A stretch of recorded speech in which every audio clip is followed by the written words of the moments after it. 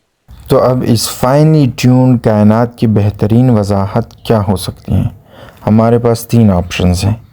Number 1 necessity, number 2 chance, number 3 design. Necessity کا مطلب لازمی اور ضروری، یعنی بالضرورہ، یعنی ضرورت کی بنیاد پر۔ نمبر 2 چانس، چانس کا مطلب ہے اتفاقاً، امکان یا اتفاق سے۔ اور ڈیزائن کا مطلب ہے ڈیزائن اور منظم منصوبے کا نتیجہ۔ پہلے نمبر آپشن کے مطابق یونیورس یعنی کائنات کو ایک ایسا کائنات ہونا ضروری تھا کہ جس کائنات پر زندگی کا لازماً ہونا ضروری ہو۔ مطلب یہ کہ کائنات کے لیے کسی اور طریقے سے ہونا ناممکن اور محال تھا، اور یہ کہ نمبرز کا کسی اور طریقے سے ہونا ناممکن تھا۔ کیا یہ بات ٹھیک ہے؟ اور کیا ایسے کائنات کا ہونا ناممکن ہے کہ جہاں پر زندگی نہیں پائی جا سکتی؟ کیوں نہیں؟ یہ صرف ممکن ہی نہیں بلکہ ہمارے کائنات کے مقابلے میں کسی ایسے کائنات کا ہونا بہت زیادہ پرابیبل، لائکلی اور غالباً بھی ہے جہاں پر لائف نہیں پائی جا سکتی۔ دوسری اہم بات کہ کانسٹنٹس اور کوانٹیٹیز کو لاز آف نیچر متعین نہیں کرتے، اس لیے ہمارے پاس کوئی خاص وجہ اور دلیل نہیں ہے کہ فائن ٹیوننگ بالضرورہ یعنی نیسیسٹی کی وجہ سے ہے۔ چانس کے بارے میں آپ کا کیا خیال ہے؟ کیا ہم بہت زیادہ لکی ہو سکتے ہیں؟ کیا ہمارا لک بہت زیادہ اچھا ہو سکتا ہے؟ یہ بات لاجک سے بہت ہی زیادہ دور ہے۔ بعض دہری سائنسدان اس آپشن کو زندہ رکھنے کے لیے طبیعیات یعنی فزکس سے ما بعد طبیعیات، میٹا فزیکل، اسپریچول اور ایک خیالی دنیا کی طرف چلے جاتے ہیں اور ملٹی ورس کے ذریعے اس کو ایکسپلین کرنے کی کوشش کرتے ہیں۔ ملٹی ورس کی مثال آپ یوں سمجھیے کہ یہ ایک جنریٹر ہے اور یونیورسز اور کائناتوں کو جنریٹ یعنی بناتا جا رہا ہے، اور ان یونیورسز میں کوئی ایک یونیورس ایسا بھی آ گیا جس پر لائف کا ہونا پاسبل یعنی ممکن ہے، یعنی ہمارا یونیورس۔ لیکن اس ملٹی ورس کے وجود کے لیے کوئی سائنٹیفک ایویڈنس موجود نہیں ہے، نہ تو اسے ڈیٹیکٹ کیا جا سکتا ہے، نہ قابل مشاہدہ ہے، نہ اسے ناپا اور تولا جا سکتا ہے، اور نہ ہی اسے ثابت کیا جا سکتا ہے۔ اور یہ جنریٹر خود جو دڑا دڑ یونیورس بنا رہا ہے، اس کے لیے خود بھی صحیح طریقے سے فائنلی ٹیونڈ ہونا ضروری ہے۔ تو اس لیے ملٹی ورس فائن ٹیوننگ کی وضاحت نہیں کر سکتا، اور یہ کہ فائن ٹیوننگ چانس کا نتیجہ نہیں ہے۔ اور جو لوگ یہاں پر چانس اکرنس تھیوری کو سپورٹ کرتے ہیں، ان کے لیے میں ایک کوٹ شیئر کرنا چاہتا ہوں سر فریڈ ہائل کی کتاب دا انٹیلیجنٹ یونیورس سے۔ Sir Fred Hoyle is one of the greatest physicists we have ever seen.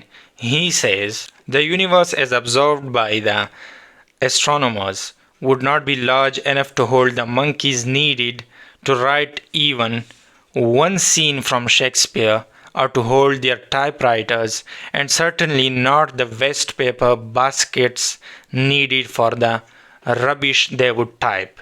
He is just trying to show the absurdity in the claim of chance occurrence theory. اور بالکل اسی طرح Princeton university کے biologist professor Edwin کانکلنگ بھی یہی لکھتے ہیں۔ The probability of life originating from accident is comparable to the probability of the unabridged dictionary resulting from an explosion in a printing shop. تو پروفیسر ایڈون یہ کہتے ہیں کہ اگر کوئی یہ مانے کہ یونیورس بائی ایکسیڈنٹ یونیورس اور اس میں جو زندگی ہے، لائف، حادثاتی طور پر وجود میں آئی ہے، تو یہ کلیم اس سے زیادہ ابزرڈ ہے اگر کوئی یہ مانے کہ پرنٹنگ شاپ میں اور بک شاپ میں ایک دھماکہ ہوا اور اس دھماکے کے نتیجے میں ہمارے پاس ایک ڈکشنری بنی۔ یہ ماننا کہ ایک ڈکشنری بنی ایک دھماکے کے نتیجے میں خود بخود، یہ اتنی غیر معقول بات نہیں ہے جتنی کہ یہ ایک غیر معقول بات ہے کہ لائف خود بخود حادثاتی طور پر وجود میں آ گئی۔ اور بالکل اسی طرح کریسی موریسن بھی اپنی کتاب man does not stand alone میں لکھتے ہیں Suppose you take 10 pennies and mark them from 1 to 10. Put them in your pocket and give them a good shake.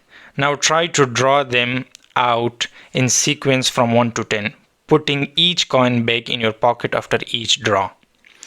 Your chance of drawing number 1 is 1 to 10. Your chance of drawing 1 and 2 in succession, 1 in 100. Your chance of drawing 1, 2 and 3 in succession would be 1 in 1,000. Your chance of drawing 1, 2, 3 and 4 in succession would be in 10,000 and so on until your chance of drawing from 1 to number 10 in succession would reach the unbelievable figure of 1 chance in 10 billion. The object in dealing with so simple a problem is to show how enormously figures multiply against chance.